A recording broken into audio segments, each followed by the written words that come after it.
കുറേ വർഷങ്ങളായിട്ട് ചില കുടുംബങ്ങളിൽ കണ്ടുവരുന്ന ഒരു അവസ്ഥയാണ് ഇന്ന് ഞാൻ പറയുന്നത്. അത് കൂടുതൽ കണ്ടുവരുന്നത് ക്രിസ്ത്യൻ കുടുംബങ്ങളിലാണ്. ഓരോ അപ്പനും കഷ്ടപ്പെട്ട് മരത്തിൻ്റെ പണിയെടുത്തോ, ഹോട്ടലിൽ പണിയെടുത്തോ, കൈക്കോട്ട് പണിയെടുത്തോ, അല്ല എന്തെങ്കിലും പണിയായിക്കോട്ടെ, അതുപോലെ ജോലി ചെയ്ത് കഷ്ടപ്പെട്ടാണ് ഓരോ കുടുംബത്തെ നേരെയാക്കിക്കൊണ്ടിരുന്നത്. ചിലപ്പോൾ 2 കുഞ്ഞായിരിക്കും, 3 കുഞ്ഞായിരിക്കും, 4 കുഞ്ഞായിരിക്കും, എത്ര ആയിക്കോട്ടെ, എത്ര മക്കളായിക്കോട്ടെ, അവരിതുപോലെ കഷ്ടപ്പെട്ട് വളർത്തി വലുതാക്കുന്നു. വലുതാക്കി കഴിയുമ്പോൾ ഇവരെവിടെയെങ്കിലുമൊക്കെ പോയി ജോലി ചെയ്തു, ധനം സമ്പാദിച്ചു. ചിലപ്പം യൂറോപ്യൻ കൺട്രിയിലായിരിക്കും, അല്ലെങ്കിൽ ഗൾഫ് രാജ്യത്തായിരിക്കും, എവിടെ ആയിക്കോട്ടെ, ഏത് പൊസിഷനിലായിക്കോട്ടെ. ചിലപ്പോൾ അധ്യാപകരായിരിക്കാം, ചിലപ്പോൾ പോലീസുകാരായിരിക്കാം, ചിലപ്പോൾ പള്ളിയിലച്ചന്മാരായിരിക്കാം, ആരായിക്കോട്ടെ. ഇപ്പോൾ പിന്നീട് സംഭവിക്കുന്നൊരു കാര്യം എന്ന് പറഞ്ഞാൽ, ഈ അപ്പന് കുറച്ച് ആരോഗ്യം ക്ഷീണിച്ചു, ആരോഗ്യം കുറച്ച് ബുദ്ധിമുട്ടായി.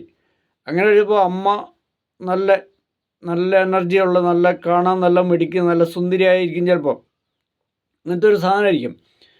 അപ്പോൾ ഇവിടെ സംഭവിക്കുന്ന ഒരു കാര്യം, ഞാൻ ഒരുപാട് കുടുംബങ്ങൾ കണ്ടുകൊണ്ടിരിക്കുന്ന ഒരു യാഥാർത്ഥ്യമാണ്, ഒരു സത്യമാണ്.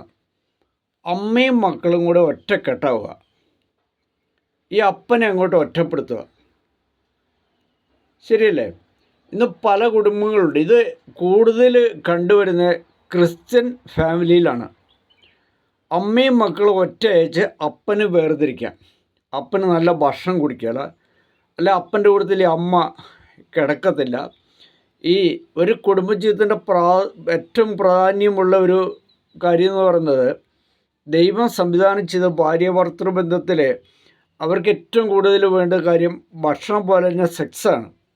അപ്പോൾ ഈ സെക്സിന് അമ്മ ഇദ്ദേഹത്തോട് ചേരുകയില്ല. കാരണം അമ്മയ്ക്ക് പുറബന്ധങ്ങളാണ്. അയൽവക്കത്ത് ചിലപ്പം മിടുക്കനായിട്ട് സമ്മർദ്ദം വരെ ആൾക്കാരുണ്ടായിരിക്കും, അല്ല പൈസയുള്ള ആൾക്കാരുണ്ടാവും. അപ്പോൾ അമ്മ ഓട്ടോമാറ്റിക്കായിട്ട് അപ്പനും അകലുമാണ്. ഈ മക്കൾ അമ്മയ്ക്ക് സപ്പോർട്ടാണ്. അപ്പോൾ ഞാൻ ചെയ്യുന്ന വീഡിയോ നിങ്ങൾക്ക് ഇഷ്ടപ്പെടുകയാണെങ്കിൽ നിങ്ങൾ ലൈക്ക് ചെയ്യണം, സബ്സ്ക്രൈബ് ചെയ്യണം, അപ്പം പ്രോത്സാഹിപ്പിക്കണം. ഞാൻ പറഞ്ഞ കാര്യങ്ങൾ സത്യമല്ലേ? ഇങ്ങനെ ഒരുപാട് കുടുംബങ്ങളിൽ നിന്ന് കണ്ണീരിലും വേദനയിലും ജീവിക്കുന്ന ഒരുപാട് അപ്പന്മാരുണ്ട്. കൂടുതൽ കണ്ടുവരുന്ന ചില ക്രിസ്ത്യൻ കുടുംബങ്ങളാണ്. എന്നിട്ട് ഇവർ ഒടുക്കത്തെ പ്രാർത്ഥന, ദേവാലയത്തിൽ നിന്ന് ഇറങ്ങിയല്ല. സത്യം പറഞ്ഞാൽ തന്തയുടെ കണ്ണുനീര് മാത്രമേ ഉള്ളൂ ഈ വീട്ടിൽ. അപ്പോൾ തന്ത മരിച്ചു കഴിയുമ്പോൾ ഒരുപാട് ആൾക്കാരും വരും ഇവരെ മാന്യമായിട്ട് സംസ്കരിക്കാൻ. പക്ഷെ തന്ത ജീവിച്ചിരുന്ന